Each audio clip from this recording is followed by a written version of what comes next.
Olá, tudo bem? Meu nome é Juliana, sou a Gil do Átila, mãe da Ana Beatriz, de 8 anos, e do João Henrique, de 4. Hoje eu vim aqui contar um pedacinho da minha história, do que eu vivi.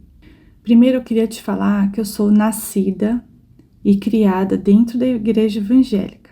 Meus pais são pastores, meus irmãos também.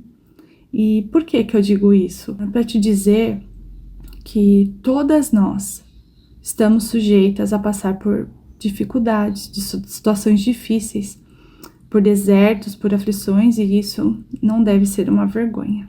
Eu tive depressão pós-parto da minha primeira filha. A maioria de nós conhecemos a depressão pós-parto como aquela que a mãe rejeita o filho, né?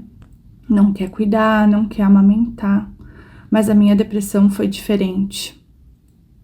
No meu caso, eu não rejeitei a minha filha, a minha tão esperada e desejada filha, né? Não foi o caso. Pelo contrário, eu a super protegi. E como eu tive um excesso de proteção, esse excesso foi tão forte que meus pensamentos não descansavam. Eu achava que toda hora ela precisava de alguma coisa, que se eu não tivesse acordada ela ia passar mal, que ela não sobreviveria, né? E eu deixei de acreditar que essas coisas quem cuida é o Senhor, né? Então eu passei a acreditar que só eu poderia ajudá-la. Eu senti um medo profundo de perdê-la. Eu tive síndrome do pânico, falta de ar, dor no peito, coração acelerado. Muita vergonha, muita vergonha. Eu imaginava assim, como que você é crente e serve ao Senhor e tá passando por isso, né? Então isso é o que vinha no meu coração. Não contei pra ninguém, não contei pro meu marido, não contei pra minha mãe. Era uma coisa que eu guardava e não abria com ninguém.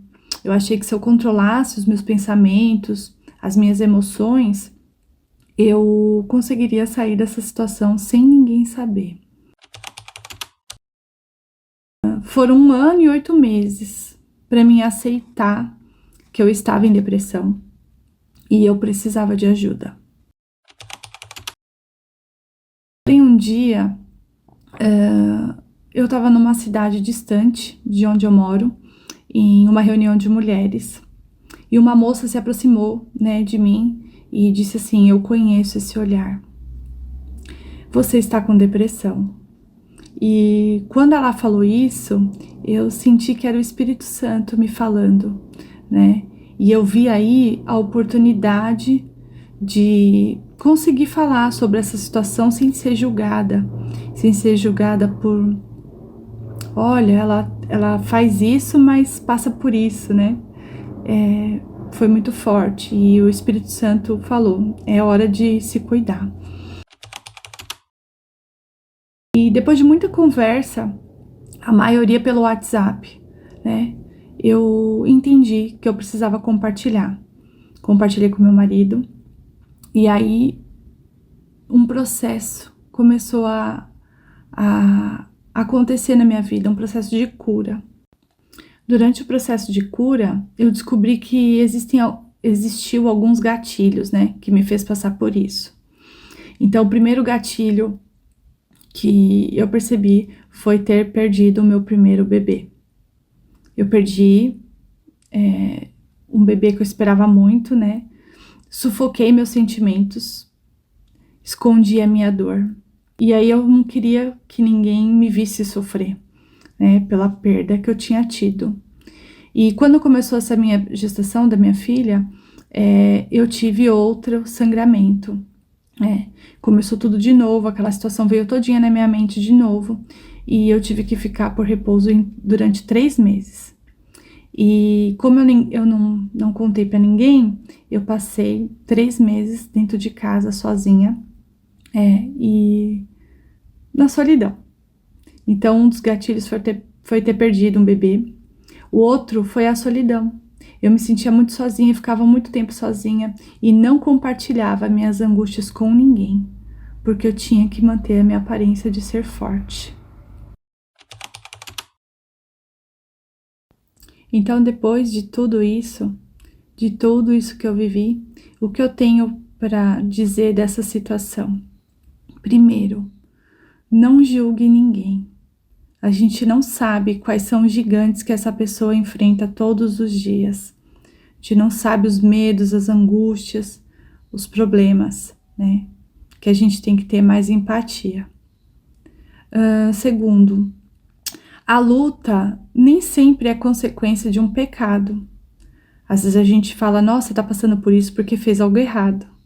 E eu digo para você, nem sempre é um pecado. O deserto, a tempestade, vem para fortalecer a gente também, ensinar. Às vezes precisamos ser moldados, né? E para que te ensinar para que você use isso, a sua situação, com autoridade na vida daquela pessoa que Deus vai trazer até você e vai precisar de uma palavra. Então, isso te traz autoridade para cumprir um propósito que Deus tem para sua vida. Outra coisa, não tenha vergonha das suas fraquezas, dos seus medos. Ore, entregue ao Senhor. E aí Ele vai te mostrar alguém de confiança para conversar e para você se abrir. Essa pessoa será a boca de Deus na sua vida. Vai te orientar, vai te amar. Orem juntas, jejuem juntas. Se for uma mulher, muito bom, uma amiga de verdade. Se é o seu marido, fale com ele, use ele nessa hora também, né? Deus sempre tem uma palavra na boca daquela pessoa que se aproxima de você, que é uma pessoa de Deus. Se necessário, procure sim ajuda médica.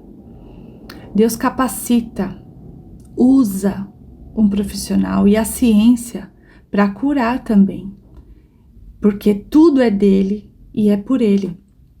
Então, se você não conseguir se livrar dos sentimentos, das angústias, procure sim ajuda médica. Deus usa como milagre também, como cura, né? O profissional capacitado. E fundamental, não desista. Você é amada por um pai cuidadoso, amoroso, carinhoso. Deus te ama. E Ele tem um propósito lindo para a sua vida. Deus te abençoe. Até.